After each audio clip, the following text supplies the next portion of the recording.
participación tuvo escasa en la mañana, pero yo creo que ahora, como es específico de nuestra disciplina, van a participar un poco más los colegas. Así que ya ahí, como ya te conocen, te cedo el mando de la clase, Rodrigo. Ya, no sé si se ve la presentación. No se ve todavía.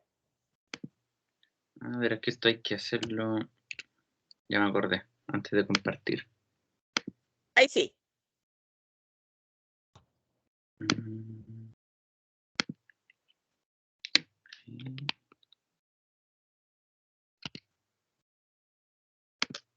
Teams. Ya, ahí sí. Sí, ahí sí. Perfecto, se ve súper bien. Ya, sí, que me acordé que tenía una maña en el Teams. Bueno, ya había participado ya en una clase anterior, así que la idea es poder conversar estos temas y después resolver las dudas que vayan quedando. El doctor Maragaño, bueno, es un tremendo exponente, un referente yo creo que para varios de los que trabajamos en las unidades críticas, así que me imagino que estuvo bien entretenida esa clase. La idea es conversar ahora un poquitito, partir desde base un poco más fisiopatológicos, fisiológicos, para ir recordando de lo que nosotros pudimos haber visto en clase en nuestro pregrado. Hablar también, bueno, igual enfocado un poco más ya a lo que es el paciente crítico y a todas estas patologías que son ya más de complicaciones más agudas.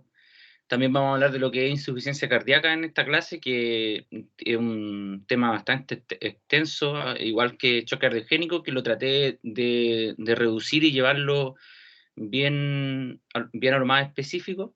En lo que es insuficiencia cardíaca veremos lo que es las definiciones, hablaremos de la epidemiología actual a nivel nacional. También veremos esta respuesta neuromural que se genera, que es la base de por qué nuestro paciente se descompensa finalmente. Veremos también cómo es el diagnóstico de la insuficiencia cardíaca y el tratamiento que tiene, que si bien hay tratamientos médicos que podemos ver, ya que nosotros vamos a tener que concretar lo que es la terapia médica a través de la indicación, llevarla a cabo. Entonces, para aquello igual tenemos que tener un conocimiento avanzado de lo que es el tratamiento, tanto farmacológico como no farmacológico también. Y de shock cardiogénico vamos a ver en general la misma etapa. Veremos también cómo se desencadena todo este shock cardiogénico en nuestros pacientes y cuáles son las terapias que nosotros estamos utilizando en nuestras unidades. Cuando nosotros nos enfrentamos a este paciente crítico que está comprometido, finalmente lo que en muchas ocasiones nos lleva dentro de los signos vitales a ver si es que realmente está grave o no está tan grave, es que nos enfocamos en la presión arterial, ¿ya? Y generalmente cuando este paciente está hipotenso, nosotros nos preocupamos, decimos algo está pasando, un paciente que quizás tiene antecedentes de ser hipertenso y lo tengo con estas presiones que ya son bajo lo que uno debiese esperar en estos pacientes, o aún más, ya puede estar decapitada lo que es la presión diastólica, con una PAM quizá, o con una presión diastólica por debajo de los 30 milímetros de mercurio, o una PAM menor a los 60 milímetros de mercurio, ya nos empezamos a preocupar y vemos que es un paciente que está críticamente enfermo. Entonces, esa monitorización nos va a dar en que esta presión arterial, si bien no es lo fundamental, no es lo que nos va a guiar realmente a dónde está el problema, sí podemos sacar muchas conclusiones a través de lo que es la fisiopatología.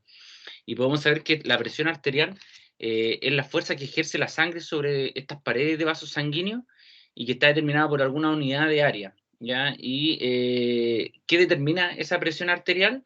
Es la resistencia que se generan en los vasos y que es el impedimento que existe para que la sangre se desplace dentro de estos vasos sanguíneos, como también del gasto cardíaco. Y el gasto cardíaco viene determinado por la función sistólica y la frecuencia cardíaca. ¿Ya? A medida que nosotros tenemos una baja de gasto cardíaco, va a compensar a través de un aumento del volumen sistólico que pudiese estar dado por mejorar la precarga, mejorar la contractibilidad, disminuir la postcarga, o aumentar la frecuencia cardíaca, que muchas veces nosotros vemos a este paciente taquicárdico y que lo que quiere es compensar este gasto cardíaco que está disminuido. ¿Ya? Así que todo esto lo vamos a ir compensando, lo vamos a ir conversando también en las diapositivas posteriores. Y cuando hablamos de este ciclo cardíaco que se genera, tenemos que saber que el ciclo cardíaco son los fenómenos que se producen desde el comienzo de un latido cardíaco hasta el comienzo del siguiente. Y aquí podemos ver que este ciclo cardíaco parte cuando se cierran la válvula aurículo-ventricular, y podemos ver en la línea en rojo, que quiere decir de la presión, de qué está pasando con las presiones ventriculares, cómo cuando se cierra la válvula aurículo-ventricular comienza un aumento de esta presión del ventrículo, ya que está en una cavidad cerrada, el volumen de sangre es el mismo, y comienza una contracción isovolumétrica, o sea, el volumen no cambia, no está ingresando sangre, no está saliendo sangre en nuestro corazón, y al contraerse este músculo cardíaco comienza un aumento de la presión. Este aumento de la presión llega hasta el momento cuando vence la presión aórtica, que la podemos ver que es la línea punteada que está más arriba. Cuando esta presión dentro de esta cavidad cardíaca pasa a la presión aórtica, se va a generar lo que es la fase eyectiva. Y ahí tenemos la fase de eyección rápida, que es la mitad de la fase eyectiva, y la eyección lenta. Posteriormente va a caer, por la salida de esta sangre, va a caer esta presión del ventrículo, y va a llegar un momento en que nuevamente la presión aórtica va a ser mayor a la del ventrículo, lo que va a hacer que se genere un cierre de esta válvula aórtica que se había abierto anteriormente. Cuando se cierra, tenemos un espacio corto que se va a denominar una relajación isovolumétrica. Todo el músculo cardíaco va a ir a relajarse en todo este ciclo cardíaco, y no va a haber cambio de volumen porque está cerrada la válvula auriculoventricular, está cerrada también la aórtica, entonces no va a haber un cambio en el volumen de sangre que está en este ventrículo. Hasta cuando cae tanto, y podemos ver ahí que la segunda línea punteada que pueden ver, que corresponde a la presión auricular, supera a la presión ventricular. En ese momento se va a abrir la válvula aurículo-ventricular y va a empezar el ingreso de sangre, y es lo que se va a llamar entrada de flujo rápido o llene en esta diástole. Posteriormente viene un llene que es más lento, que es la diástasis, y el último es el llene final, que se genera una sístole auricular, y es el último llene que se genera.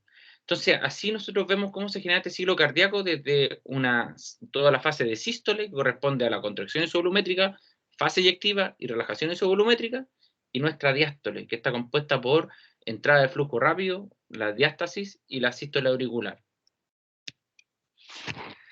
Entonces, nuestro gasto cardíaco, ya lo habíamos comentado, que va a estar determinado por lo que es el volumen sistólico y lo que es la frecuencia cardíaca. Y este volumen sistólico, a su vez, se va a determinar por tres variables: lo que es la precarga, que es el grado de estiramiento de las fibras ventriculares al final de la diástole, y esta precarga siempre va a estar relacionada con el volumen de llenado. ¿Ya? Entonces nos va a hablar de cómo se está dando el retorno venoso a nuestros pacientes. También va a estar determinado por lo que es la poscarga, la cual es la carga que se genera a la salida de sangre desde el ventrículo. Sería la resistencia que se genera a la salida de esta sangre, y el inotropismo, que es la fuerza contráctil que tiene nuestro corazón. Entonces tenemos la función diastólica, que se da cuando nuestro paciente está en llene, y la función sistólica, que es lo que es la eyección. Dentro de esta función diastólica también va a estar dada por lo que es el volumen de fin de diástole o telediastólico, que es lo que va a ser el llene de este ventrículo, que son aproximadamente 120 ml. Eso es lo que la diástole le entrega a nuestro ventrículo.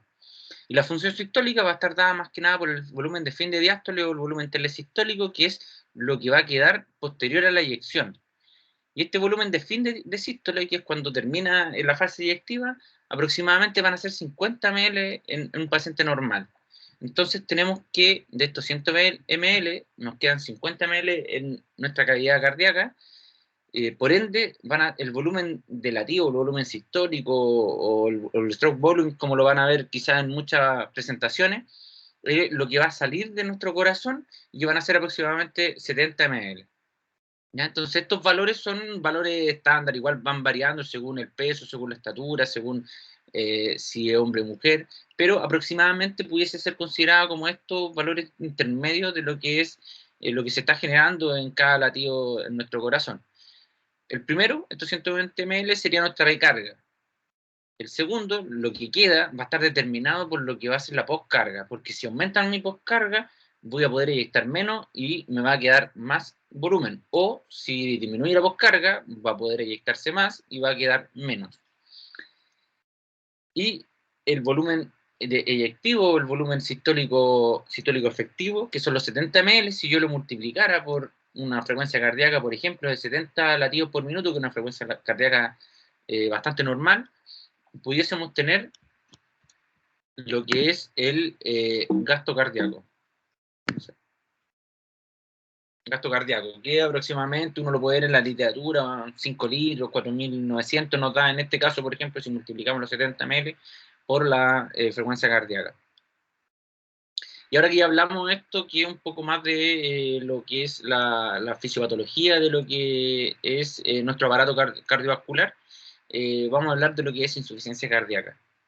Y la insuficiencia cardíaca, en nuestra práctica nacional tenemos una guía clínica que es del año 2015, que nos la define como un síndrome complejo, ¿ya? Y aquí pueden ver que resulta de una anormalidad estructural o funcional que compromete el llene o la eyección del ventrículo, y que puede resultar de alteraciones del pericardio, miocardio, vasos coronarios, de las válvulas, de los grandes vasos o de ciertas anormalidades metabólicas. Clínicamente se presenta con síntomas y signos típicos, ¿ya? Que también los vamos a revisar, que resultan de anormalidades que ya mencionamos. Así lo define nuestra guía clínica. También saber que el 2021 ahora se actualizó lo que es la guía europea, que es una guía en la que se basan la mayoría de los países se basan en esta guía, que es una guía bastante buena, muy estructurada. En la versión anterior, que es del año 2016, me parece, esta guía está en español, el 2021 todavía no, solamente está en inglés, pero esta guía la define como un síndrome clínico nuevamente. Si podemos ver, no es un diagnóstico patológico único, no es que lo podamos nosotros ver por una muestra, solamente una muestra, sino que es un síndrome clínico. Tenemos que evaluar a nuestro paciente, hacer un examen físico, una historia detallada, y que consta de síntomas cardinales, que ellos lo definen como disnea, hinchazón de tobillo, por ejemplo, o fatiga, que son signos muy típicos, y que pueden ir acompañados de, síntomas típicos que pueden ir acompañados de otros signos, ¿ya? Y se debe también a lo mismo, anormalidad estructural o funcional, y esto da como resultado que va a aumentar la presión intracardíaca y va a disminuir el gasto cardíaco, ¿ya? Entonces, estos puntos negritos que yo les voy marcando son puntos bien clave en lo que es la definición de insuficiencia cardíaca. Ya tenemos dos que han visto, y la tercera es la que yo me quiero que quizás recuerden un poco más, que es de un tratado de cardiología, una definición más corta, pero que conlleva todo lo que ya hablamos anteriormente, y que habla nuevamente de un síndrome clínico, ya propiamente tal, de la evaluación de nuestro paciente, producto de una disminución progresiva o aguda del débito cardíaco, que se origina por alteración funcional o estructural del músculo cardíaco y que le impide inyectar el volumen de sangre necesario para la correcta perfusión de los tejidos. ¿Ya? Así que esta es una definición más acotada que engloba todo lo que anteriormente hemos tratado, y en general es la que, por ejemplo, a mí encuentro que queda mejor para poder recordar. ¿Ya? Las anteriores igual son bastante buenas. En cuanto a la epidemiología que hay de esta insuficiencia cardíaca a nivel nacional, había muy pocos estudios, no se estudiaba en verdad mucho qué estaba pasando con nuestra población en general, si bien a nivel internacional teníamos estudios bastante grandes que nos mostraban distintos tipos de patologías cardiovasculares, a nivel nacional no estaban, así que esta se genera a través de un programa que busca ver cómo se está comportando en nuestro país. Se realiza el año 2004, se publica en la Revista Médica de Chile, y aquí lo que nos dice es que en general los factores de riesgo de Chile son iguales a los de los países desarrollados, ¿ya? Nos parecemos, tratamos de parecernos en muchas cosas, pero finalmente lo malo es lo que más nos parecemos a los países desarrollados, y la insuficiencia cardíaca nos dice que es elevada y que es de creciente prevalencia. Por ende, algo que en nuestro país o en las unidades críticas que ustedes pueden estar, en cualquier unidad, lo más probable es que se van a topar con muchos pacientes dentro de su de su práctica que van a cursar con esta insuficiencia cardíaca en distintos grados. Es un problema de salud pública de magnitud creciente y genera alto índice de hospitalización, de invalidez, de mortalidad y de costos, ¿ya? Y aquí podemos ver, por ejemplo, que dentro de los antecedentes que más se repiten en los pacientes que tienen insuficiencia cardíaca está la hipertensión arterial, la diabetes mellitus. Fíjense, el 70% de los pacientes que tienen insuficiencia cardíaca, además, son hipertensos. Y el 35% tienen diabetes mellitus. También es importante destacar este valor elevado de fibrilación auricular, ¿ya? Muchos pacientes que tienen fibrilación auricular desarrollan a posterior esta insuficiencia cardíaca. La distribución de edad, mayoritariamente entre los 70 y 79 años, dado mayormente en hombres. Las mujeres, incluso entre 60 y 69 años, presentan una elevada incidencia de insuficiencia cardíaca. Y la escolaridad, es importante saber de que está dado mayoritariamente en la población que tiene más baja escolaridad. Ya, por ende, es un problema de salud pública, como habíamos dicho anteriormente, y que conlleva todo el esfuerzo en cuanto a la educación de nuestra población. Y eso lo podemos comenzar o dejar no tan solo la atención primaria, sino que comenzar desde la salida de nuestras unidades críticas o en la llegada también de cualquier descompensación de estas patologías previamente que yo le he comentado. Y dentro de esta insuficiencia cardíaca, lo más importante a tener en consideración es cómo se genera la insuficiencia cardíaca en nuestros pacientes, y eso está en base a la fisiopatología que habíamos conversado, y a una respuesta neuromoral que se genera por la disminución del gasto cardíaco, que puede estar dado por múltiples factores, pero que esa disminución del gasto cardíaco va a provocar esta respuesta neuromoral. ¿Y qué va a desencadenar? Lo primero va a generar liberación de péptidos natriuréticos, que vamos a ver a continuación. Va a estimular el sistema nervioso simpático y por ende también va a estimular el eje renina-angiotensina-aldosterona, ¿ya? Así que la disminución de mi gasto cardíaco, dado por múltiples factores, que puede ser, por ejemplo, un infarto al miocardio, por alteraciones valvulares, por arritmia cardíaca, etcétera, etcétera, etcétera, ¿ya? Va a desencadenar esta respuesta neuromoral. Y aquí los péptidos natriuréticos tenemos que, hay tres formas conocidas de péptidos natriuréticos. Está el ANP, que es generado a nivel de las aurículas, el BNP, que se da más que nada por dilatación de las paredes ventriculares, ¿ya? Y el CNP, que el péptido natriurético de tipo C, que va más que nada a una hormona local que va a desencadenar hipertrofia o fibrosis en nuestro corazón. De estos tres péptidos, el más importante es el péptido natriurético ventricular, que es el péptido tipo B. ¿Ya? Es secretado principalmente por los miocitos ventriculares y es en respuesta a este aumento de la presión del llenado ventricular o estiramiento de este miocardio. Y eso que nos va a demostrar es que está teniendo dificultad nuestro corazón para inyectar la sangre, y eso va a dilatar internamente a nuestro miocardio. Tiene dos formas de presentación. Tiene la forma terminal, que nosotros lo conocemos como ProBNP o BNP activo. Ya en nuestros hospitales, las dos formas, bueno, nosotros trabajamos con el ProBNP en el hospital de Talca, pero pueden verlo ustedes de las dos presentaciones en laboratorio. El ProBNP obviamente es más barato, así que lo más probable es que va a ser el que más se ocupe a nivel nacional. Y las dos en todo caso son técnicas que son muy rápidas, ¿ya? Aquí podemos ver cuáles son qué va a desencadenar esta liberación de estos péptidos. A nivel renal va a aumentar la filtración glomerular, va a disminuir la reabsorción de sodio. A nivel vascular disminuye el tono arterial y el tono venoso. Ya lo que busca es que haya una disminución de esta poscarga para que el volumen inyectivo sea mayor, o sea, un efecto dentro de todo beneficioso hasta este momento. Lo que está generando estos ProBNP va a aumentar el tono vagal con la misma función. Lo que quiere es disminuir la tensión de las paredes, o sea, disminuir la tensión de la poscarga para poder que haya más volumen inyectivo y con esto disminuya esta dilatación de los ventrículos. Ya habíamos hablado que se ocupan como biomarcadores para estudiar la presencia y la gravedad de la insuficiencia cardíaca. ¿Ya? Lo que sí hay que tener en consideración es que estos péptidos se ven alterados por múltiples otras causas, por ejemplo, edad avanzada, insuficiencia renal, sepsis. Así que es importante saber que cuando yo tengo un ProBNP alto, no quiere decir que ese paciente sí o sí tiene insuficiencia cardíaca. Tengo que relacionarlo con la clínica, con exámenes complementarios, con la anamnesis, con múltiples otras cosas.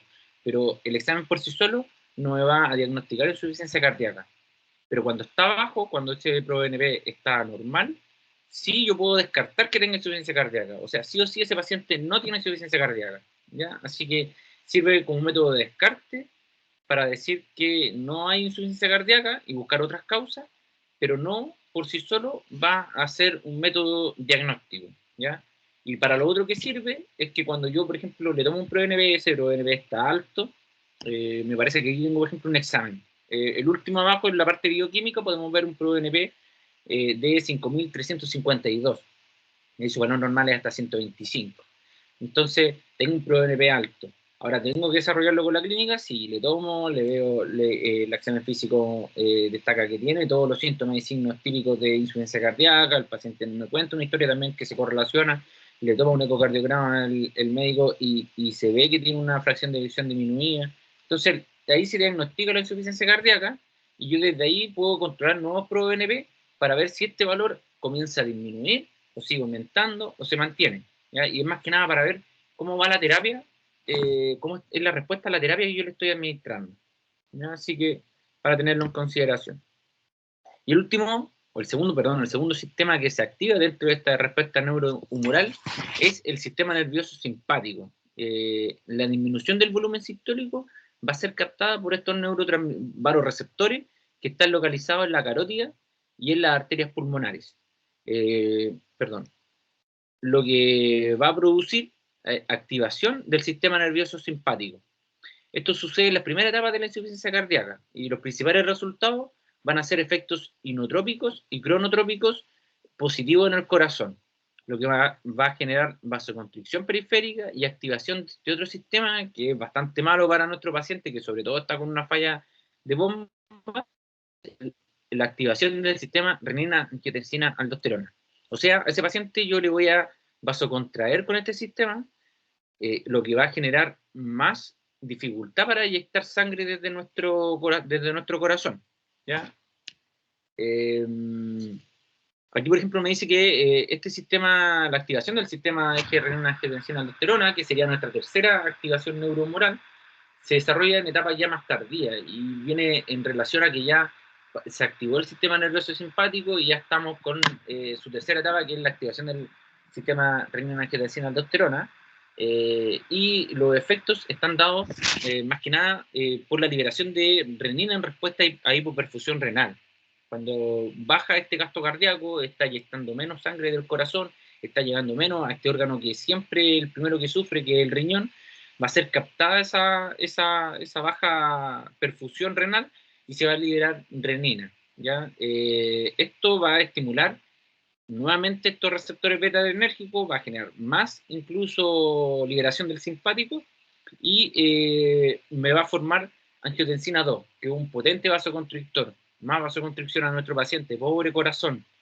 Va a producir aldosterona, que va a generar retención de sodio, lo que va a llevar retención de agua, y lo que va a sobrecargar más a este paciente, va a haber más líquido en el intravascular, el pobre corazón que no está inyectando se va a ver con más dificultad, y eso lo vamos a ver nosotros a través de esa acumulación de líquido a periferia, si es que una falla quizás derecha, un edema de distales, o edemas pulmonares si la falla es izquierda. Y lo otro que va a liberar vasopresina, que más vasoconstricción a este pobre corazón. Así que muy malo la activación de este eje renina-angiotensina-aldosterona para este pobre corazón que estaba sufriendo anteriormente y que nuestro organismo, por tratar de defender, sigue haciéndolo sufrir. ¿Cómo nosotros vamos a ver que le estamos haciendo un bien a nuestro paciente? Es que cuando se le dan el tratamiento adecuado, por ejemplo, inhibidores de la enzima convertidora de angiotensina, los IECA, enalapril, por ejemplo, vamos a ver que nuestro paciente va a empezar a mejorar. Y esa es una respuesta a que ya estamos inhibiendo este sistema que tanto daño está generando en nuestro paciente. Aquí tenemos una tabla de resumen donde también podemos ver que cómo es la respuesta, disminuye el volumen minuto, el stroke volume, aumenta la activación simpática y el sistema renina-angiotensina-aldosterona, vasoconstricción, eso va a generar vasoconstricción coronaria también, lo que me va a generar disminución de aporte de oxígeno y aumento de la demanda miocárdica, más disfunción miocítica, necrosis, apoptosis, remodelamiento y posteriormente va a llegar a la disfunción de este ventrículo izquierdo. Así que toda esta respuesta neurohumoral en consecuencia va a ir generando daño en este paciente que ya estaba complicado por esta anatomía funcional o estructural de la bomba. ¿Ya? Lo mismo, círculo vicioso, aquí lo pueden ver cómo este sistema da la vuelta y nos puede ir a medida que se van liberando todos estos mediadores, van generando más daño y va a generar más disminución de nuestro gasto cardíaco y más disminución del volumen eyectivo. ¿Y qué signos y síntomas nosotros vamos a ver en nuestros pacientes? Y aquí la Sociedad Europea de Cardiología, era del 2016, nos muestra que hay síntomas típicos y síntomas menos típicos, y signos más específicos y signos menos específicos. Si bien aquí lo pueden revisar cuando yo les mande la clase, lo que yo quiero que se queden es con lo más específico, y es lo que más vamos a ver. Por ejemplo, síntomas típicos, disnea, ortopnea, disnea paroxística nocturna, la tolerancia al ejercicio que se ve disminuida en estos pacientes que tienen esta insuficiencia cardíaca, fatiga, cansancio, les cuesta más tiempo de recuperarse posterior al ejercicio. Muchas veces parte con las personas, por ejemplo, aquí veíamos que se da más que nada en hombres mañosos, por ejemplo, jugando a la pelota con los amigos, empieza a darse cuenta que cada vez le cuesta más, después ya no puede jugar a la pelota, le cuesta trotar, de ahí le cuesta parte muchas veces con el ejercicio que van realizando las personas, se van dando cuenta que les va costando realizar ese ejercicio normalmente como lo hacían con anterioridad. Inflamación, por ejemplo, de tobillo, podemos ver signos específicos, por ejemplo, la presión venosa yugular elevada, que lo podemos ver cuando el paciente está en posición semisentada, con esta ingurgitación yugular, el reflujo hepatoyugular, cuando yo comprimo la zona hepática, se va a ver aumento de las yugulares también en mi paciente. Hay un tercer ruido cardíaco que está prolongado, y el impulso apical se ve desplazado más que nada por este ensanchamiento mediastínico y este aumento de esta cardiomegalia de este paciente. Importante cómo clasificarlas, porque si no sabemos cómo clasificarlas, posteriormente no vamos a ver frente a qué estamos nosotros expuestos. ¿Y cuál es la clasificación más utilizada? El año 2016 se publica esto, que habla de las fracciones de eyecciones en este paciente que está con insuficiencia cardíaca, está publicada en la revista europea de cardiología, que ve un cambio ahora en el 2021, que también se los voy a mostrar. Por ejemplo, en esa oportunidad se ve que la fracción de eyección reducida era menor al 40%, y después se hace una nomenclatura para una fracción de eyección límite, que ellos lo describen entre el 40 y el 50%. Y si el paciente tenía más del 50%, era una fracción de eyección conservada. O sea, estaba trabajando bien ese paciente porque estaba eyectando esos 70 ml que habíamos hablado anteriormente al principio de la clase. Entonces, podemos ver que pareciera, así como solamente por las palabras, que solamente hay una mala, que es la fracción de eyección reducida. Y cuando dice fracción de eyección límite, bueno, está límite, pero bueno, podría estar normal, podría estar dentro de rango.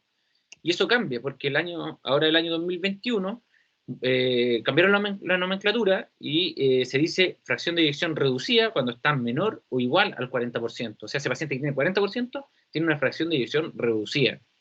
Desde el 41 al 49 se le dice fracción levemente reducida, para no dar la falsa sensación de que esta fracción de eyección está normal y decir, oye, hay un problema aquí, hay una fracción de eyección que no está normal porque debiese ser sobre el 50%. Entonces, debiésemos ahí evaluar en nuestro paciente si tiene signos y síntomas, ver la presencia de insuficiencia cardíaca. Si tiene signos y síntomas de insuficiencia cardíaca, más esta fracción de eyección constatada por el eco, estamos frente a un paciente con insuficiencia cardíaca que tiene una fracción de eyección levemente reducida. Y cuando tiene mayor al 50%, aparte de estos signos y síntomas que puede presentar lo que tiene en ingurgitación yugular, hay que ver qué está provocando eso, porque el corazón está eyectando bien, pero tiene signos y síntomas. Entonces ahí se ven alteraciones cardíacas quizás estructurales o funcionales, si hay disfunción diastólica, si hay aumento del lleno del ventrículo izquierdo, y también vamos a hablar de los péptidos natriuréticos. Entonces, si tenemos presencia de alguno de estos, más signos y síntomas, y más esta fracción de eyección que está normal, que está preservada, también pudiésemos estar presentes, estar en presencia de una insuficiencia cardíaca. La otra clasificación es según la capacidad funcional, y aquí se ocupa la que da la Asociación de Cardiología de Nueva York, que la agrupa en 4 clases funcionales. Desde la clase 1, que es el paciente que no tiene ninguna limitación y que hace su actividad física habitual, hasta una capacidad funcional 4, en la que es incapaz de realizar actividad física, ni siquiera, y tiene estos signos y síntomas en reposo, ¿ya? Así que saber que también lo vamos a clasificar según su función, ¿ya? ¿Y el diagnóstico cómo lo vamos a realizar? Se me olvidaba. Dentro de los signos y síntomas, si bien los signos y síntomas pueden ser generales, tratar de recordar que hay signos de falla cardíaca izquierda y signos de falla cardíaca derecha. Por ejemplo, de la falla cardíaca izquierda está un paciente pálido, frío distal, que tiene capilar lentecido, puede tener crepitaciones pulmonares porque no está eyectando y eso se está quedando a nivel pulmonar, aumenta la permeabilidad capilar por aumento de la presión hidrostática del capilar. Así que ese paciente, esos signos pueden ser de falla cardíaca izquierda. Y los signos de falla cardíaca derecha, vamos a ver presión yugular ingurgitada, hepatomegalia, va a haber aumento de todo el agua que está quedando a nivel periférico, por ende va a generar más edema a nivel periférico y de órganos internos, ascitis, derrames pleurales, también pueden verse, puede ser mixta, y generalmente vemos edema malveolar, ¿ya? Así que eso es como signos y síntomas que pudiesen llevarnos a si la falla cardíaca es derecha o izquierda, y después vamos a ver cuál es la que tiene mayor prevalencia. Y para hacer el diagnóstico, cuando la clínica ya no, si bien tenemos signos, síntomas, pero tenemos alguna duda en caso si eso no es insuficiencia cardíaca, podemos apoyarnos por estos criterios de Framingham. Framingham es un estudio que se empezó a desarrollar en el año 48 y es por el nombre de la ciudad donde se desarrolla en Massachusetts, de Estados Unidos.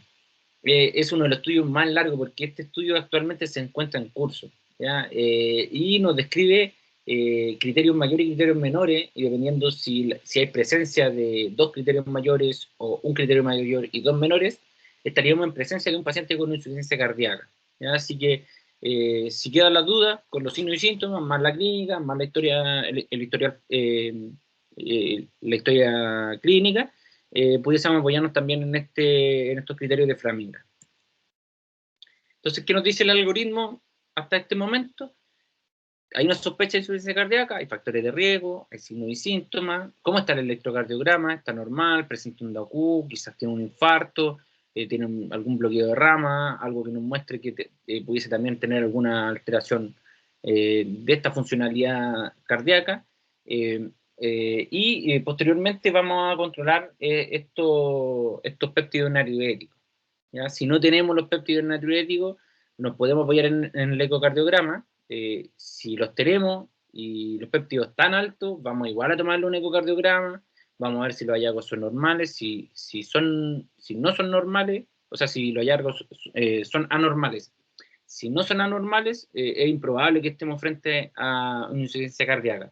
Pero si estos hallazgos son anormales y vemos que en el ecocardiograma nos muestra una falla de alguna válvula, por ejemplo, podríamos confirmar que sí estamos frente a un paciente con insuficiencia cardíaca que está confirmada, y ahora vamos a definir qué fenotipo de presentación va a tener, si está preservada su fracción de eyección, si está levemente reducida o si está reducida, ¿ya? Y exámenes complementarios para poder describirlo, podemos, ya lo había dicho, buscar a través del electrocardiograma, presencia de onda Q, por ejemplo, signos de hipertrofia ventricular izquierda o dilatación auriculares, arritmias, que también 35% de los pacientes que tienen FA van a caer en esta insuficiencia cardíaca. Vamos a ver el radio de tórax también, si hay aumento del índice cardiotorácico, que lo vamos a ver en la diapo posterior, podríamos estar en presencia de una cardiomegalia. Y a través del ecocardiograma, que es el gol estándar para poder evaluar uno de los más seguros, nos muestra muchas cosas, alteraciones estructurales, motilidad, las fracciones de eyección, así que sí o sí el paciente que está en sospecha va a tener este ecocardiograma.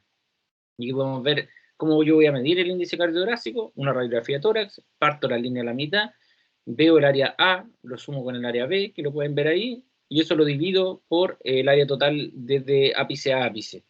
Y el valor que me dé, si me da sobre los 0,50, ya empezamos a ver que estamos frente a un paciente con cardiomegalia, que puede ser grado 1, grado 2, grado 3 o grado 4, según el valor que nos vaya a dar. Así que eso también se puede evaluar, no es difícil y algo concreto y objetivo de ver. ¿Cuál es el tratamiento? En general, cuando nosotros vamos a dar un tratamiento para esta patología, siempre va a estar destinada a prevenir la aparición y la progresión de la enfermedad, reducir las tasas de mortalidad y hospitalización, aliviar los síntomas y mejorar la calidad de vida de nuestros pacientes. ¿Ya? Eso es lo que nosotros, ojalá, y yo creo que esto es lo que esperamos con todas las patologías que llegan a la unidad de cuidado intensivo, ya reducir mortalidad y hospitalizaciones, y que se vayan bien los pacientes finalmente a su casa y rehabilitados. Tenemos tratamiento no farmacológico, farmacológico, tenemos tratamiento eléctrico si es que lo requiriera, o tratamiento quirúrgico, por ejemplo, si estamos en presencia de un infarto, cirugía de revascularización, reconstrucciones ventriculares, cirugías valvulares, múltiples tratamientos que también van a ser de la parte quirúrgica. Y dentro del tratamiento no farmacológico, yo quiero mostrarle esto, el grado de evidencia, que es un grado de evidencia alto, nivel de evidencia 1A, o sea, está más que archicomprobado. Se recomienda que los pacientes con insuficiencia cardíaca sean incorporados a un grupo multidisciplinario, ¿ya?, de cuidados para su manejo, debido a que esto ha demostrado reducir el riesgo de rehospitalización, ¿ya?, para tener en consideración multidisciplinario, enfermería, kinesiología, nutrición y así, ¿ya? Todos debiésemos estar presentes para que este paciente no tenga una rehospitalización. Y se recomienda que los pacientes con insuficiencia cardíaca sean sometidos a intervenciones educativas, planificadas, lideradas por profesionales de enfermería. Nivel de evidencia 1A en nuestra guía clínica de insuficiencia cardíaca. Así que eso lo debiésemos partir desde el alta. Debiese ser uno de los factores que nosotros más vamos a tener en consideración cuando este paciente se va para su casa, quizás va a tener que seguir sus consultas habituales con su médico de cabecera, pero no debiese irse así, muchas gracias, que le vaya bien, que se mejore, no, una intervención educativa que sea bien planificada, y eso es algo que pudiésemos incorporar en muchas unidades de cuidado intensivo, que de repente, sobre todo ahora, con la sobrecarga laboral, uno deja un poco más de lado por aspectos otros más específicos, pero esto es propio de nosotros, ¿ya? Y está en la guía clínica. Y aquí nos iríamos al punto de medicamentos, ya en que vamos a ver los pacientes que están con esta insuficiencia cardíaca, hay que ver qué causas corregibles pueden ser. Si tiene enfermedad coronaria valvular, bueno, va a tener que ir a alguna cirugía o algún procedimiento, una angioplastia o cirugía de revascularización miocárdica.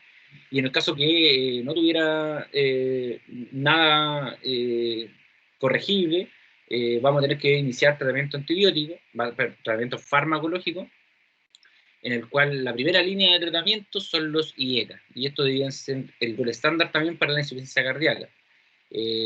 Enalapril, captopril, medicamentos que deben de primera línea, y no, por ejemplo, empezar con el losartán. Si bien los ARA2 están, porque me dice la guía clínica IECA o ARA2, pero la evidencia científica nos muestra que los IECA son los de tratamiento inicial y gol estándar. Y esto está basado en múltiples ensayos clínicos de gran escala que han demostrado que la utilización determina una progresión mucho más lenta en la enfermedad, disminuye la sintomatología y hay una mayor sobrevivencia, ¿ya? Así que en eso saber que partir con los IECA. Si es que tuviese algún problema con los IECA o en general, estos medicamentos, los IECA y los ARA2, el gran problema que ellos tienen y en los que nosotros debiésemos también poner mucha atención es que no pueden ser administrados en pacientes que estén cursando con una falla renal aguda, ¿ya? Creas EA, que tiene una hipercalemia, ya, porque va a generar más hipercalemia. Entonces, si tiene hipercalemia, está contraindicada los IECA o los ARA2, y ahí debiésemos buscar otra alternativa, ¿ya? pero eso es un cuidado importante a tener en consideración. Los beta bloqueadores asociados de la mano debiesen ir con este medicamento, han demostrado ser efectivos también para mejorar la calidad de vida, la sobrevivencia de los pacientes, y este efecto ha sido observado independiente si la etiología de la insuficiencia cardíaca es o no isquémica. Y ahí, en consideración a toda la evidencia que se presenta, los beta bloqueadores son pilar fundamental en la terapia, ¿ya? Independiente de la capacidad funcional. Debiesen privilegiarse aquellos que han mostrado efectos en estudios clínicos más aleatorizados, ya por ejemplo carvedilol, bisoprolol, son medicamentos que ya han demostrado efectividad. ¿Por qué les comento esto? Y que si bien uno puede decir, ya tiene apto, los medicamentos los va a indicar el médico, pero nosotros desde el punto de vista de enfermería tenemos mucho que ver en cuanto a la administración. A veces el paciente lo vemos, no, que quizás ya está normal la presión, o le demos el beta bloqueo. Porque ¿para qué? Si ya está, tiene una frecuencia cardíaca de 70, está casi normal, 80. Entonces, no, el beta bloqueo es importante, si bien no se debe administrar en ciertas circunstancias, por ejemplo, que tengamos frecuencias cardíacas menores a 50, si la presión sistólica está menor a 90, no voy a administrar el beta bloqueo y lo voy a justificar, y voy a tener una justificación de peso para poder decir, no administro el beta bloqueo, o lo voy a decir el médico, no lo voy a administrar el beta bloqueo por esta razón, pero saber que es un medicamento que mejora mortalidad, entonces mejoran hospitalización, entonces debiésemos siempre tenerlos presentes. Espironolactona. Dentro de los diuréticos es el que tiene la evidencia más consistente como antagonista de la aldosterona. También está la ticoxina y pues, se puede asociar también a otro tipo de diuréticos, ¿ya? Y ahí abajo también están los de segunda línea en caso de que tuvieran alguna contraindicación a la utilización de IECA o RADO, hidralacina, y si tuvieran una contraindicación a los beta bloqueos, o si el paciente, por ejemplo, tiene alergia al medicamento, bueno, se puede dar hidravadina también. Saber que parten con dosis baja, no voy a partir con ni captoprina en dosis plena, ni beta bloqueo en dosis plena, siempre se parten con dosis bajas, sobre todo los pacientes cardiológicos, y desde a poquitito hay que ir viendo la tolerancia, hasta ojalá alcanzar las dosis plenas, que es lo que nos va a demostrar que hay una disminución de la mortalidad. Entonces este paciente maneja una insuficiencia cardíaca, lo primero que cuando me llega yo quiero saber, oye, ¿está tan grave, está en shock cardiogénico, o tiene una insuficiencia respiratoria? Bueno, si la respuesta es no, voy a identificar qué factor está compensando este paciente. Anteriormente habíamos dicho, bueno, hay múltiples causas, y aquí hay como una ayuda de memoria, por ejemplo, puede tener síndrome coronario agudo, puede ser una emergencia hipertensiva, puede ser arritmia, puede ser de causa mecánica, por ejemplo, valvular. Una embolía pulmonar también me puede estar generando esta insuficiencia cardíaca, infección, ya una endocarditis bacteriana subaguda, o taponamiento cardíaco. Entonces, estas siglas nos van a mostrar hacia dónde, cuál puede ser lo que me está descompensando este paciente. Y esto es de la guía clínica de Europa, de la que salió ahora el 2021, que les comenté anteriormente, y podemos ver que desde la entrada del paciente a la urgencia y desde que se empieza a evaluar qué me está descompensando este paciente, la atención debiese ser inmediata, ¿no? Entre 60 y 120 minutos es lo que se describe. Lamentablemente las guías clínicas nacionales no tienen la misma celeridad pareciera, y es una de las cosas que pudiésemos ir a cambiar, porque aquí todo lo mandan a 30 días. Ya aquí pueden ver, por ejemplo, pacientes que tienen sospecha de insuficiencia cardíaca, que se le han tomado los exámenes, tenemos hasta 30 días para poder ver qué vamos a hacer con ese paciente. Entonces, esto es algo que se dice mejorar, la celeridad de los tiempos, darle la importancia a esta patología, porque causa alta mortalidad y va a causar también mucha complicación a nuestros pacientes. Entonces, eso es como insuficiencia cardíaca. Espero que a grosso modo le haya quedado más claro, saber de que todo se basa en estas respuestas que vienen de la fisiopatología, las respuestas neuromorales, y el curso más agudo, la etapa posterior a esta insuficiencia cardíaca, el paciente que ya está con edema agudo pulmón y que pasó más allá y que ahora está más grave, es el shock cardiogénico. Ya lo que no quisiéramos llegar con ningún paciente, pero los vamos a tener. Y cuando los tengamos, debemos saber cuál es el manejo de estos pacientes, y qué es lo que se puede ofrecer y qué es lo que podemos hacer, cuál es la importancia de esta terapia. Entonces, como definición, el shock cardiogénico es un estado de disfunción orgánica, ya hay daño en órganos, y no solo en uno, no está solamente el corazón en falla, sino que ya hay un daño a nivel multiorgánico, y que es causado por una hipoperfusión, que es secundaria a este gasto cardíaco bajo, ¿ya? Y nosotros lo vamos a ver a través de este paciente que está hipotenso. Ahora sí, puedo decir, claro, la hipotensión es un determinante para saber que ya estoy frente a este shock cardiogénico. Otra definición del año 2005 que dice un síndrome de etiología multifactorial, tiene múltiples, puede ser desencadenado por múltiples causas y desencadena una inadecuada perfusión sistémica aguda caracterizada por el desequilibrio entre la demanda y la oferta, ¿ya? Entre lo que yo doy y lo que va a extraer. Muchas veces vamos a ver que hay ciertas condiciones en que la célula hiberna y que no generiza una captación adecuada de oxígeno a nivel de los tejidos periféricos, ya cuando en fases mucho más avanzadas. Y hay un aporte inadecuado, una mala utilización a nivel de estas células. ¿Cómo lo se va a diagnosticar? Igual, criterios clínicos, muy importante. Cuando tenemos este paciente que dio un paso más allá, vamos a ver un paciente hipodenso y refractario, que no mejora a pesar de las terapias iniciales. Vamos a ver un paciente hipoperfundido, ya con alteración del sensorio, ya vamos a ver oliguria, y va a haber esto muy importante, llene capilar lentecido, verlo en nuestros pacientes, cianótico, lividez, ya. Así que los criterios clínicos son mucho más importantes que incluso los criterios hemodinámicos que podemos ver a través de monitorización invasiva. Le instala un catéter Swan-Ganz y va a ver la presión de oclusiones mayores a 15 o índices cardíacos menores a 2,2, pero yo diría que con los criterios clínicos, si uno tuviese una buena evaluación, debiese saber ya cuando estamos en presencia de este paciente en shock cardiogénico, ¿ya? También puede ser a través del ecocardiograma, que es mucho menos invasivo que un catéter de Swan-Ganz. ¿Y cómo vamos a evaluar? Dentro de la parte clínica podemos ver un paciente con lividez, y para eso tenemos el score de Mottling, que fue ya, lleva harto años, ya 10 años cumplió este año de Eidofela, que nos muestra que a través de las livideces que se generan en la rodilla, son un predictor de mortalidad en nuestros pacientes y de gravedad también. Entonces, importante ver eso. La temperatura de la piel, hay estudios muy grandes que nos muestran si solo tocando el paciente y viendo si está tibio o está frío, ya nos va a ir nos dando una idea frente a o cuál es el pronóstico que pudiésemos ir viendo. Y el llene capilar, que yo aquí le puse una foto de un llene capilar que está mal medido, porque no debiese medirse así. Lo que nos muestran la mayoría de la literatura es que tiene que ser en el lecho unguial y no en el pulpejo, ¿ya? O sea, en la uña, ¿ya? Apresiona la uña por 10 segundos. Se describe en la mayoría de los estudios que se hace revisión, es en el índice, pero puede ser cualquiera, porque puede tener el índice con algún problema, entonces puede ser en cualquier dedo, pero la literatura dice el índice del dedo, en la uña presiono por 10 segundos, suelto, y desde ahí cuento.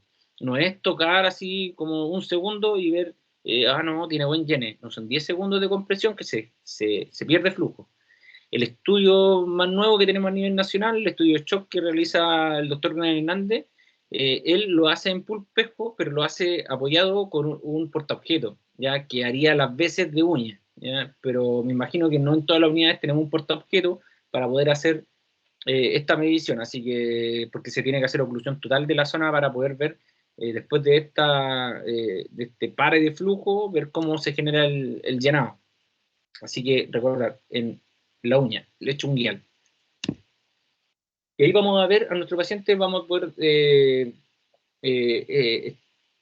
saber en qué tipo de patrón se está comportando. Y por ejemplo, si tenemos, puede ser, me parece que la próxima diapositiva, no, esta. Puede ser, por ejemplo, pacientes que estén con índices cardíacos bajos, y siempre que tenga un índice cardíaco bajo, generalmente eh, va a haber una hipoperfusión, pero índice cardíaco bajo con hipovolemia, en lo que yo le voy a poder administrar volumen, o sea, va a tener una presión de capilar pulmonar menor a 12, en que me va a dar quizás ese corazón para yo pasarle una carga de volumen.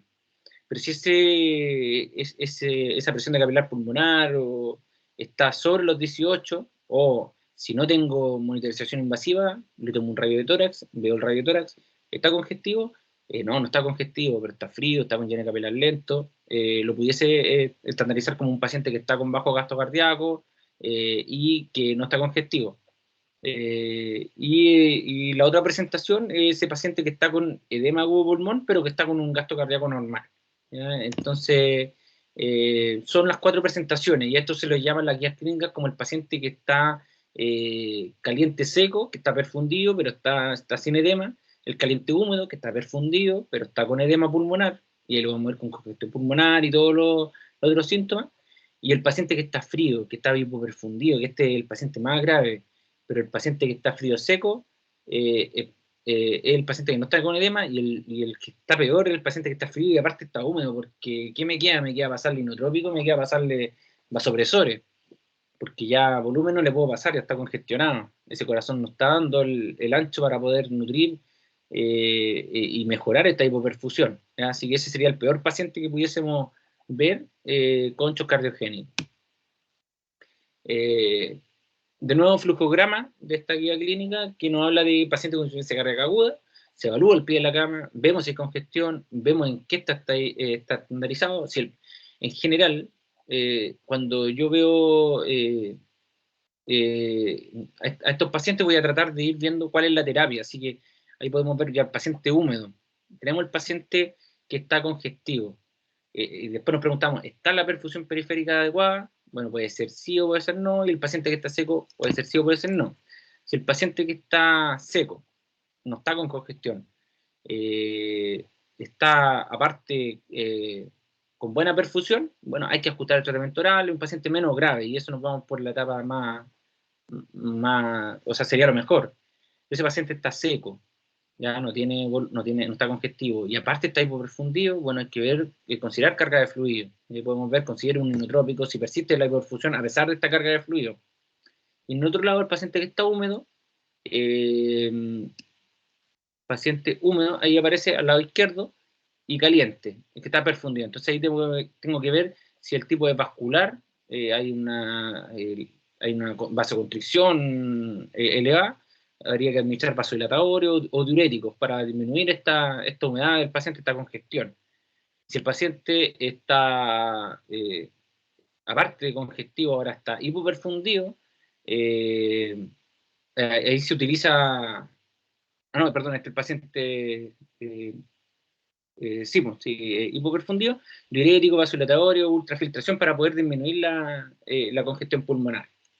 ¿Ya? Y en el caso del paciente que está aparte congestivo, está frío, está mal perfundido, ya tenemos pocas opciones. La primera opción es que si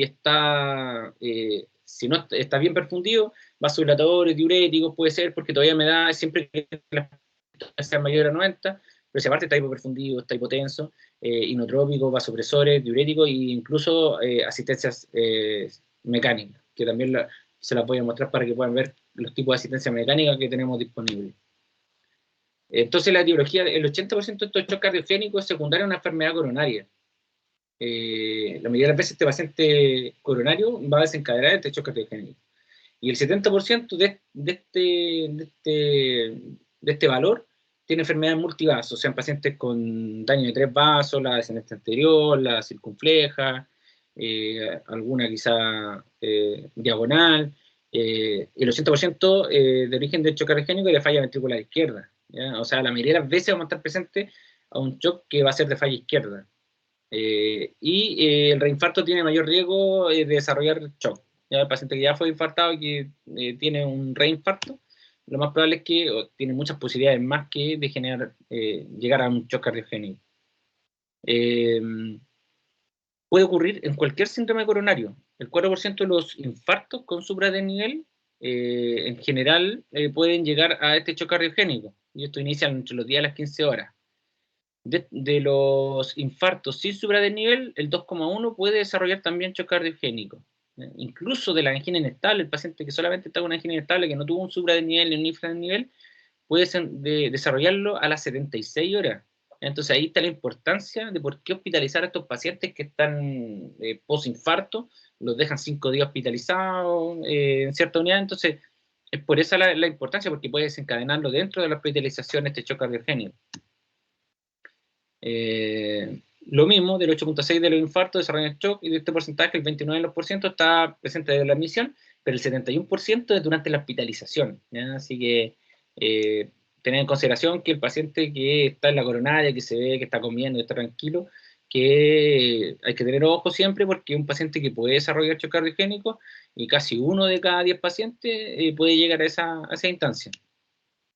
¿Y qué sería de nosotros sin la evolución del tiempo? ¿Ya? Si antiguamente, cuando no había nada que hacer y el choque cardiogénico se trataba con quizá terapia alternativa, la historia natural nos decía que el 80% de las personas se morían. Luego apareció la trombolisis para estos pacientes infartados y ahí disminuyó al 70%. Después, balón más trombolisis. ¿Ya? Se baloneaba este trombo y se trombolizaba y disminuía el 50%. Luego cuando ya aparecen los stent con horario, cae bastante esto, y ya con el antiagregante plaquetario hasta el 18%. Así que la evolución ha sido satisfactoria.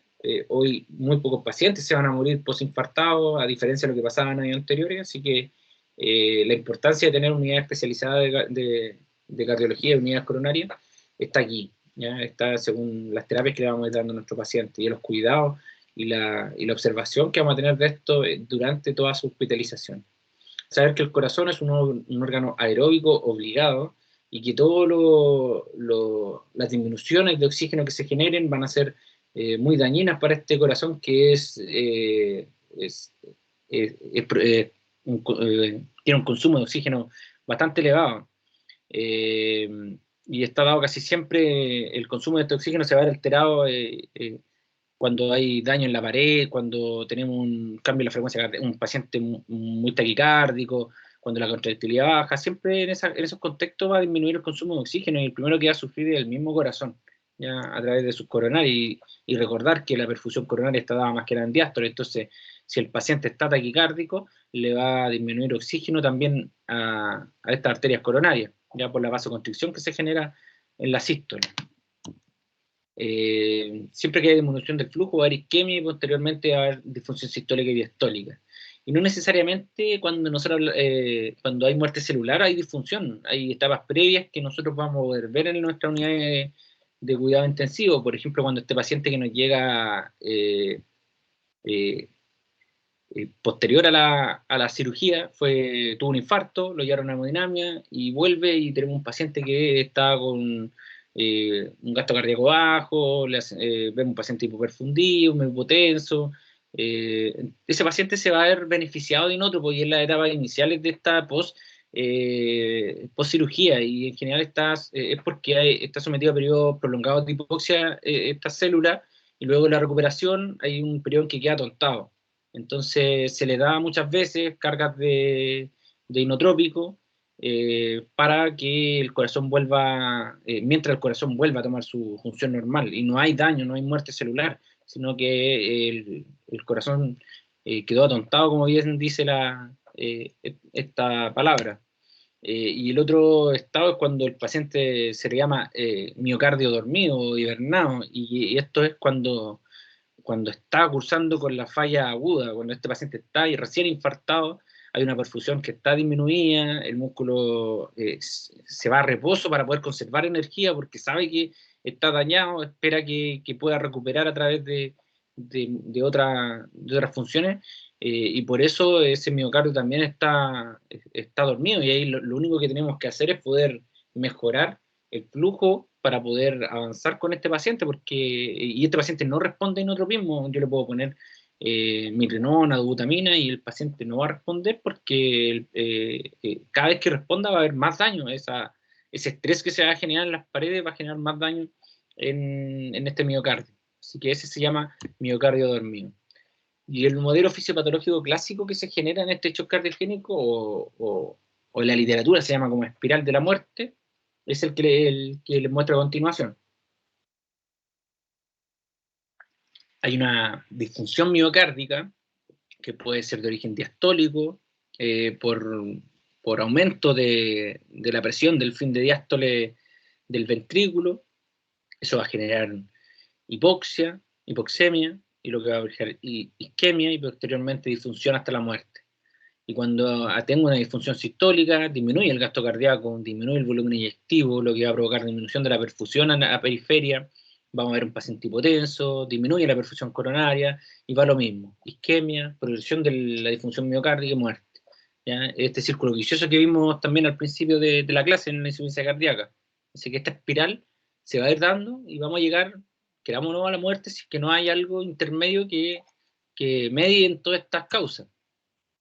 Saber que también, y esto es muy importante, una de las especialidades que también quiero que la dejen y que la recuerden, en que el 18% de los pacientes que estuvo con este choque cardiogénico presentó fiebre. 18%, o sea, casi 2 de 10 pacientes tuvo fiebre. Pero incluso tuvieron signos de infección, tuvieron elevación de blanco, el activo elevado, PCR, todo, pero los cultivos estaban negativos, ¿ya? Entonces, estaba infectado. ¿Qué rol juega en este momento lo inflamatorio? Eso hay que considerarlo, y esto es del año 99, lleva hartos años, y todavía hoy en día se piensa que no se generan inflamaciones, hay mucha inflamación por este shock cardiogénico. Y pese a la trombolisis y la angioplastía, muchos pacientes también llegan a shock cardiogénico. Así que saber que esta respuesta inflamatoria sistémica tiene un rol fundamental en el empeoramiento de nuestros pacientes críticos de origen coronario, cardíaco. ¿Ya? Así que aquí tenemos, además de esta espiral de la muerte que les mostré anteriormente, le sumamos peor aún para estas pobres personas, inflamación sistémica, aumento de citoquina, liberación de óxido nítrico que va a generar vasodilatación, eso va a disminuir la perfusión sistémica, va a disminuir la perfusión coronaria, más isquemia y todo peor para esta persona que se está viendo enfrentada a este shock cardiogénico. Entonces uno diría, ¿cómo trato yo esto? ¿Cómo vamos a actuar nosotros dentro de esta espiral tan grande de la muerte? Y tenemos distintas terapias para poder tratarla, ¿ya? Que vamos a ver a continuación. Por ejemplo, tenemos los inotropismos, cuando tenemos disminución del gasto cardíaco, del stroke volume, del volumen inyectivo y está tratado el problema principal, por ejemplo, si estaba obstruido una arteria coronaria ya fue reperfundida, inotrópicos, si es que no responde, vasopresores, el soporte mecánico, por ejemplo, tenemos el balón de contrapulsación intraórtico, que nos va a ayudar a mejorar el gasto cardíaco, lo que va a generar disminución de la dificultad para inyectar la sangre de este corazón, va a mejorar la perfusión de las coronarias, o puede ser asistencia ventricular izquierda, ya que también va a estar dado en este lugar y que va a mejorar el volumen inyectivo. En el caso de la isquemia podemos tener reperfusiones que pueden ser por angioplastías primarias o pueden ser por cirugía de revascularización miocárdica. Y en el caso de todo este contexto inflamatorio, la terapia que ha salido con mayor énfasis a tratar esta respuesta inflamatoria ha sido la hemofiltración venosa de alto volumen, que ha tenido buena respuesta y que también les voy a poder mostrar ahí un estudio a nivel local que hay de esto. Cuando hay difusión ventricular izquierda en shock cardiogénico, asistencias ventriculares en pacientes que no responden al tratamiento estándar, se está estudiando el uso como primera línea de tratamiento, aún la experiencia actual es limitada. Aquí, por ejemplo, le quiero mostrar The heart is getting weak. Más que lo que diga, que está en inglés, quería mostrarle cómo son las asistencias ventriculares, ¿ya? Aquí podemos ver un corazón que está con insuficiencia cardíaca, se canaliza a través del ventrículo izquierdo, se realiza una cánula, hay un motor rodillo intermedio que va a sacar la sangre del ventrículo izquierdo y va a apoyar eyectando hacia la aorta, que también va a llevar una cánula ahí, así que ahí pueden ver, por ejemplo, la sangre que sale del ventrículo izquierdo, pasa por este rodillo, el tubo lo lleva hasta la aorta y ahí le ayuda a inyectar a este corazón que está con algún problema. La mayoría de las veces esta es una terapia que está dada para como puente a algún trasplante cardíaco, por ejemplo. Tiene controles, hay pacientes que pueden esperar incluso con esta terapia, tiene ahí su su comando de preparación, las alarmas cuando está funcionando mal, así que, y su batería propia, ¿ya? Así que esta es una asistencia ventricular y que, como les decía, está mayoritariamente como puente a alguna otra terapia, ya darle resorte a este paciente, alguna cirugía, por ejemplo, de trasplante cardíaco. Y la otra terapia es el balón de contrapulsación intraaórtico, que se ha utilizado también como primera línea de terapia cuando el paciente está con un shock cardiogénico que es refractario. La forma de soporte más utilizada en el cuadro clínico, tiene una evidencia que es 1B y en general últimamente se ha visto bien vilipendiado porque hay un estudio que también lo vamos a revisar, que quizás bajó su popularidad hasta ese momento, pero tenía otros que habían demostrado buenas, incluso las guías americanas, europeas, recomiendan la utilización de este balón de contrapulsación. Se asocia a una reducción del 11% de riesgo de muerte, ¿ya? Y se utiliza, pero se utiliza muy poco en general. Es que se le tiene mucho temor porque como se utiliza poco, en general la gente los médicos no lo indican tan a menudo y tiene un costo igual elevado. Así que son en casos puntuales. ¿Qué nos va a generar? En diástole aumenta la presión diastólica, aumenta la perfusión coronaria, incrementa la entrega de oxígeno. Y en sístole disminuye la poscarga, disminuye el trabajo cardíaco, disminuye el consumo de oxígeno e incrementa el gasto cardíaco, ¿ya? Una muy buena terapia, es un balón que se inserta a través de la femoral, tiene que quedar sobre las arterias renales porque este balón dentro de la aorta se va a inflar cuando el paciente esté en llene, y cuando el paciente vaya a eyectar se va a desinflar, lo que va a generar una presión negativa y va a mejorar que la salida sea más fluida, va a disminuir la poscarga. Cuando vuelva a llenarse, el balón se infla y la sangre que queda a la salida de la aorta va a hacer una devolución a través del ostium y hacia las arterias coronarias y va a perfundir mejor ese órgano. Entonces, es un catéter que tiene muy buena propuesta, pero que le falta consolidar. En verdad, que la mayoría de estas terapias nuevas están en procesos de consolidación, de poder hacer estudios mucho más grandes y para poder ser utilizadas. Este es el estudio que le hablaba anteriormente, el estudio Shock 2, que habla que ve el valor del balón de contrapulsación, agrupó 600 pacientes, 300 de ellos fueron a balón y 300 no fueron a balón, todo a revascularización precoz y a mejor tratamiento, y lo que se quiso evaluar fue la mortalidad de 30 días. ¿Ya? Y aquí podemos ver que en general hubo poca variación de la mortalidad, la curva fue casi idéntica entre el grupo control y el grupo balón de contrapulsación. Esto fue lo que llevó más que nada a decir hoy el balón de contrapulsación no tiene mucha relevancia en cuanto a la mortalidad 30 días, entonces, ¿para qué vamos a hacer un gasto innecesario? El problema que tuvo este estudio es que utilizó pacientes con menor gravedad, y en general el balón de contrapulsación uno lo va a utilizar no en el paciente que está, no todos los pacientes que tienen shock cardiogénico, sino que en el paciente que tiene un shock cardiogénico que ha sido más que nada refractario al tratamiento habitual y que mantiene ese shock. Así que ese fue lo que en general se espera, poder ver un estudio que tenga un grado de gravedad más elevado para esos pacientes que sean evaluados en balón de contrapulsación.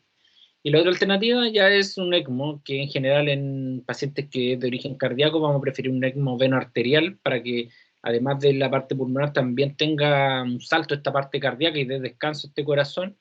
Puede ser de instalación central o periférica y la sobrevida en general es del 50%, o sea, también tiene una mortalidad bastante elevada, pero muchos de estos pacientes quizás ya para que llegue un ECMO es porque estaba propuesta que el 100% de esas personas se iban a morir y disminuye la mortalidad al 50%.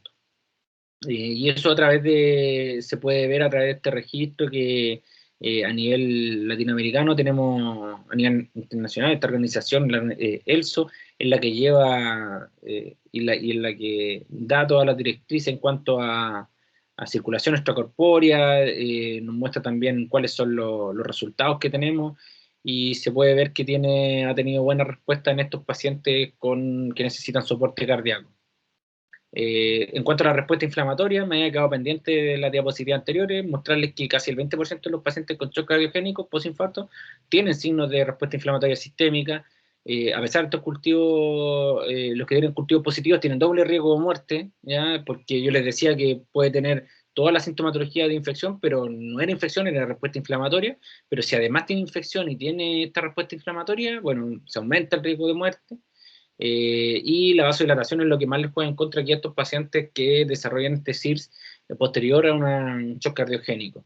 Y el estudio a nivel nacional, que es por un grupo de la Católica en general que lo lidera el año 2009, que muestran a un paciente que está con un shock cardiogénico y que tiene un CIRS y que lo ponen en terapia de reemplazo renal de alto volumen, hemofiltración de alto volumen, perdón.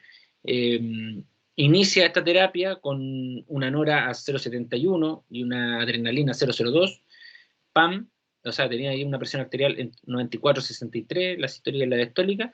A las 40 horas, la nora está en 0,50, la adrenalina en 0,02, a las horas 50, 0,23 la nora, 0,018 la adrenalina, y a la hora 56, la nora está en 0,12, ¿ya? Disminuyó y la adrenalina suspendida y las presiones totalmente adecuadas. Entonces, disminuye considerablemente el uso de drogas vasoactivas, sí.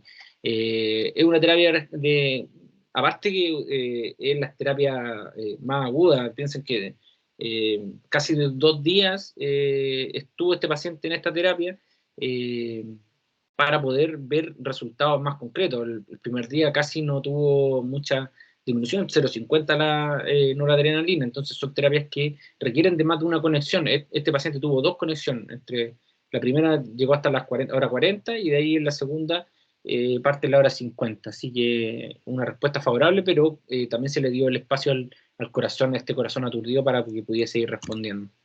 Entonces, en conclusión, el shock es frecuente, letal, multifactorial. Ya pudimos ver que tiene muchos factores que pueden desencadenar este shock. No solamente el compromiso mecánico también tiene esta respuesta inflamatoria. Y todo este rol de esta terapia de soporte yo le pongo aquí, se están recién conociendo, pero en verdad están estudiadas, pero están validadas para ser utilizadas, pero les falta todavía estudios más grandes para poder demostrar y ser utilizadas con mayor frecuencia. ¿Ya? La práctica clínica, los que han podido utilizarla, han podido ver quizás que la utilización precoz en pacientes que sí están con la indicación, lo requieren, se ve favorecida. ¿Ya? Es una terapia muy parecida a lo que son terapias muy parecidas a lo que son, por ejemplo, la filtración venosa continua en los pacientes sépticos. Lo mismo pudiese ser acá, el balón de contrapulsación, quizás no lo tiene bien demostrado, pero se ven resultados. El tema es cuándo utilizarlo, en qué paciente utilizarlo, y cuando nos toque utilizarlo, saber y tener la concepción de lo que es. Así que eso es con respecto a estas 2 clases. Me quedo ahora unos minutos para ver si es que quedan con alguna duda, alguna pregunta. Quedo atento a algún comentario.